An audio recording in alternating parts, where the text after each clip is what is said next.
Hi hello welcome back to my channel. మా watch మీద ఇక్కడ మొక్కలు వేసాడనమాట. ఇవన్నీ టమాటా మొక్కలు, టమాటాస్ కూడా కాసినవి సరే పచ్చి పచ్చిగా ఉన్నాయన్నమాట. ఇది ఇవన్నీ చాలా మట్టుకు టమాటా మొక్కలు ఉన్నాయి. ఇది కాకరకాయ పాదు ఎండిపోతుంది అనమాట. చిన్న చిన్నగా ఉన్నాయి చూసారా.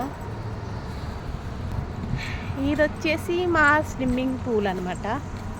ఇగో ఇక్కడ కూడా టమాటాస్ బాగున్నాయి, పండుతున్నాయి కూడా. పచ్చడికైతే చాలా బాగుంటాయి. అండ్ ఇది వచ్చేసి ఆనపకాయ పాదు. ఫ్లవర్స్ అయితే వచ్చినాయి కానీ ఇంకా కాయలు రాలేదు. ఇది తెలుసు కదా, బచ్చల ఆకు అంటారు దీన్ని. భలే ఉంది బచ్చలాకు. దీన్ని ఏమంటారు, ఈ కాయలు అంటాం కదా, విత్తనాలు. ఫ్లవర్స్ అలాగే ఉన్నాయి, విత్తనాలు ఏమో కొంచెం వెరైటీగా ఉన్నాయి. సో అదన్నమాట. ఇక్కడ నుంచి ఉంటే మొత్తం దుబాయ్ మొత్తం కనపడుతుంది. బుజ్జు ఖలీఫా, బుజ్జులరా అన్నీ మొత్తం.